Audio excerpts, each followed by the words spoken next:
Friends, आज हम geography के सबसे इम्पोर्टेंट टॉपिक रिवर्स नदियों के जो भी इम्पोर्टेंट क्वेश्चन बनते हैं ऑब्जेक्टिव टाइप के प्रश्न हैं। इनमें से प्रश्न एग्जाम में आने की पूर्ण संभावना रहती है। किसी भी एग्जाम उठे एसएससी का उठे रेलवे से लेकर यूपीएससी तक के एग्जाम में यहाँ से प्रश्न बनने की संभावना रहती है। तो नदियों के क्वेश्चनों को हम कैसे जल्दी याद कर लेंगे, कौन कौन से क्वेश्चन इंपॉर्टेंट है, तो बन गए ये वीडियो को लास्ट तक शुरू करते हैं। ये पहला क्वेश्चन फ्रेंड्स, पहला क्वेश्चन है, भारत में प्रवाहित होने वाली बड़ी नदी कौन सी है?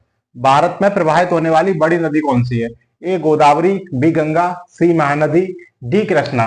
तो फ्रेंड्स, भारत में प्रवाहित होने वाली सबसे बड़ी नदी कौन सी है हमारी? तो वो हमारी गंगा नदी। कौन सी? ऑप्शन नंबर बी गंगा नदी। कभी कभी क्वेश्चन पूछ लेता है गंगा नदी की लंबाई कितनी है, तो इसकी लंबाई है फ्रेंड्स 2525 किलोमीटर, लगभग 2525 किलोमीटर। तो फ्रेंड्स, अगर क्वेश्चन पूछा जाए कभी प्रायद्वीपीय भारत की सबसे लंबी नदी कौन सी है, तो गोदावरी है। प्रायद्वीपीय वर्ड लग जाए तो गोदावरी। तो फ्रेंड्स, इससे इतना क्वेश्चन कवर हो गए। भारत में प्रवाहित होने वाली सबसे बड़ी नदी कौन सी? गंगा, 2525 किलोमीटर। और प्रायद्वीपीय भारत की सबसे बड़ी नदी कौन सी? तो गोदावरी। क्वेश्चन नंबर 2 देखते हैं, गंगा नदी को बांग्लादेश में किस नाम से जाता है? मोस्ट इंपोर्टेंट क्वेश्चन है फ्रेंड्स। गंगा नदी को बांग्लादेश में किस नाम से जाना जाता है? Option A Padma, option B Jamuna, Tsangpo या मेघना। तो गंगा नदी को बांग्लादेश में किस नाम से जाना जाता है? ऑप्शन ए पद्मा, पद्मा के नाम से जाना जाता है। अगर क्वेश्चन पूछा जाए कि ब्रह्मपुत्र नदी को बांग्लादेश में किस नाम से जाना जाता है? ब्रह्मपुत्र नदी को बांग्लादेश में किस नाम से जाना जाता है? तो जमुना, जमुना के नाम से जाना जाता है। जमुना के नाम से क्या जाना जाता है? ब्रह्मपुत्र को, ब्रह्मपुत्र को। अगर पूछा जाए ब्रह्मपुत्र नदी को तिब्बत में किस नाम से जाता है? तिब्बत में जाना जाता है ब्रह्मपुत्र नदी को तिब्बत में सांगपो नाम से, तिब्बत में सांगपो। क्वेश्चन 3 क्लियर हो गए। गंगा नदी को बांग्लादेश में किस नाम से जाना जाता है? पद्मा। और ब्रह्मपुत्र नदी को बांग्लादेश में किस नाम से जाता है? जमुना। ब्रह्मपुत्र नदी को तिब्बत में किस नाम से आता है? तो सांगपो। तो क्वेश्चन 3 मैंने कवर करा दिया। क्वेश्चन नंबर 3 देखते हैं, निम्न में से किस नदी को एक विनाशक नदी कहा जाता है? निम्न में से किस नदी को एक विनाशक नदी कहा जाता है? गंगा, यमुना, कोसी, दामोदर। तो निम्न में से किस नदी को विनाशक, विनाशक की संज्ञा किसको दी गई है? कोसी को। जिसे बिहार का शोक भी कहा जाता है या अवसाप बोलते हैं, बिहार का शोक या अवसाप। तो विनाशक नदी को कहा जाता है option number see the right. Friends, Damodar को कहा जाता है हमारा बंगाल का शोक। क्या कहा जाता है? बंगाल का शोक। अगर बिहार का शोक पूछा जाए तो कोसी, और अगर बंगाल का शोक पूछा जाए तो दामोदर। तो आपको नेक्स्ट क्वेश्चन देखते हैं। तो इस क्वेश्चन का आंसर क्या है? निम्न में से किस नदी को एक विनाशक नदी कहा जाता है? तो ऑप्शन नंबर सी कोसी, और बंगाल का शोक डी। क्वेश्चन नंबर 4, निम्न में से किस नदी को उसकी पवित्रता के कारण दक्षिण भारत की गंगा कहा जाता है? मोस्ट इंपोर्टेंट फ्रेंड्स, कई सारे एग्जाम में ये क्वेश्चन आया हुआ है। दक्षिण भारत की गंगा किसको कहा जाता है? महानदी, कावेरी, कृष्णा या गोदावरी। तो फ्रेंड्स, इसका राइट आंसर है बी को कावेरी। मोस्ट इंपोर्टेंट फ्रेंड्स है ये क्वेश्चन। मैं जितने भी क्वेश्चन है सब इंपोर्टेंट क्वेश्चन लेके आ जाऊँ। वीडियो को लाइक कीजिए, जो भी साथी नए चैनल को सब्सक्राइब कर लीजिए। क्वेश्चन नंबर 5 है, निम्न में से कौन सी नदी डेल्टा नहीं बनाती है? गंगा, गोदावरी, महानदी, ताप्ती। तो निम्न में से कौन सी नदी डेल्टा नहीं बनाती है? तो ताप्ती नदी डेल्टा नहीं बनाती। Option number D is the right answer. Question number 6 है, दक्षिण भारत की नदियों में से सबसे लंबी नदी कौन सी है? दक्षिण भारत की नदियों में से सबसे लंबी नदी कौन सी है? गोदावरी, कावेरी, कृष्णा, नर्मदा। तो कौन सी है फ्रेंड्स? गोदावरी। दक्षिण भारत की नदियों में से सबसे लंबी नदी कौन सी है? गोदावरी। ऑप्शन 6 का ए उत्तर सही है, गोदावरी। तो उम्मीद करता हूँ 6 क्वेश्चन अच्छे से याद हो गए होंगे आप लोगों को। तो फ्रेंड्स, आगे बढ़ते हैं। क्वेश्चन नंबर 7 है, भारत में लवण नदी के नाम से कौन सी नदी जानी जाती है? मोस्ट इंपोर्टेंट क्वेश्चन है। भारत में लवण नदी के नाम से कौन सी नदी जानी जाती है? ए माही, बी लूनी, सी बनास, डी साबरमती। आप इसका आंसर कमेंट बॉक्स में दीजिए। मुझे उम्मीद है आपने सही आंसर दिया होगा। इसको बोलते हैं लूनी। भारत में लवण नदी के नाम से कौन सी नदी जानी जाती है? तो लूनी नदी जानी जाती है। क्वेश्चन नंबर 8, क्षिप्रा नदी निम्न में से किसकी सहायक नदी है? गोदावरी की है, चंबल की है, या महानदी की है, नर्मदा नदी की है? बताइए आप। क्षिप्रा नदी निम्न में से किसकी सहायक नदी है? तो ये हमारी बी, चंबल नदी की सहायक नदी है। एक और क्वेश्चन पेपर में पूछ लिया जाता है, क्षिप्रा नदी किस शहर के किनारे स्थित, किस शहर पे स्थित है? तो क्षिप्रा है हमारी उज्जैन। क्षिप्रा किस शहर में? उज्जैन, उज्जैन के किनारे स्थित है क्षिप्रा, उज्जैन। क्वेश्चन नंबर 9 है, बैनगंगा और पैनगंगा किसकी सहायक नदी है? बैनगंगा और पैनगंगा किसकी सहायक नदी है? गोदावरी, कृष्णा, गंगा, कावेरी। तो बैनगंगा और पैनगंगा हमारी जो सहायक नदियां हमारी वो है गोदावरी की। Option A is the right answer. Question number 10 देखते हैं, कावेरी जल विवाद किन 2 राज्यों के बीच है? तो इस पे सर मोस्ट इंपोर्टेंट क्वेश्चन है। इस क्वेश्चन को आप देख लीजिए, कावेरी जल विवाद किन तीन राज्यों के बीच है? केरल कर्नाटक, आंध्र प्रदेश तमिलनाडु, केरल तथा तमिलनाडु या कर्नाटक तथा तमिलनाडु। तो कावेरी जल विवाद जो हमारा हुआ कर्नाटक और तमिलनाडु के बीच, कर्नाटक और तमिलनाडु दो राज्यों के बीच है। तो कर्नाटक और तमिलनाडु मतलब कर्नाटक मतलब के, तमिलनाडु मतलब टी। तो के टी वर्ड आप याद कर लो, कर्नाटक तथा तमिलनाडु। क्वेश्चन नंबर 11,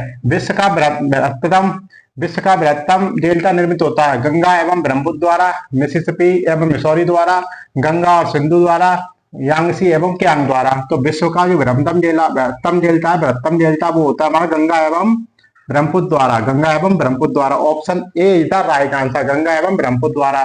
तो आपको आशा करता हूं 11 क्वेश्चन याद हो गए होंगे। नेक्स्ट क्वेश्चन की तरफ देखते हैं फ्रेंड्स। क्वेश्चन नंबर 12 देखते हैं, भारत और नेपाल के मध्य कौन सी नदी सीमा बनाती है? मोस्ट इंपोर्टेंट क्वेश्चन है, मैं वही क्वेश्चन लेके आया हूँ जो प्रतियोगी परीक्षा में पूर्व में आ चुके हैं और इन्हें आने की संभावना है। भारत और नेपाल के मध्य कौन सी नदी सीमा बनाती है? काली नदी, सरयू नदी, रामगंगा नदी या पिंजन नदी? तो कुछ लोग पिंजन नदी लगा देते हैं इसका आंसर, जो कि गलत है।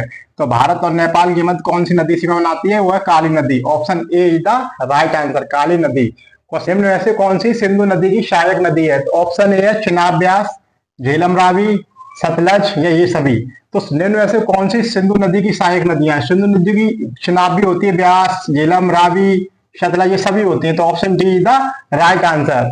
क्वेश्चन नंबर 14 देखते हैं, कौन सी नदी जो एक भ्रंश रिफ्ट वैली से होकर बहती है? मोस्ट इंपोर्टेंट क्वेश्चन है ये भी। नर्मदा, गोदावरी, कृष्णा, यमुना। तो कौन सी नदी है जो एक भ्रंश रिफ्ट वैली से होकर बहती है? वो है हमारी नर्मदा नदी, नर्मदा नदी, जो कि अमरकंटक पठार है जो हमारा मध्य प्रदेश से होकर निकलती है, नर्मदा नदी। क्वेश्चन नंबर 15 है, विश्व का सबसे बड़ा नदी द्वीप माजुली नदी द्वीप किस नदी पर बनता है? विश्व का सबसे बड़ा नदी द्वीप कौन सा? माजुली नदी द्वीप किस नदी पर बनता है? गंगा, ब्रह्मपुत्र, सिंधु या गोदावरी? तो ये बनता है हमारा ब्रह्मपुत्र पर। Option be the right answer. तो माजुली नदी द्वीप किस नदी बनता है? ब्रह्मपुत्र नदी पर। क्वेश्चन नंबर 16 देखते हैं, केन, बेतवा एवं चंबल किस नदी की सहायक नदियां हैं? यमुना, गंगा, कृष्णा, नर्मदा। तो केन, बेतवा एवं चंबल किस नदी की केन, बेतवा एवं चंबल।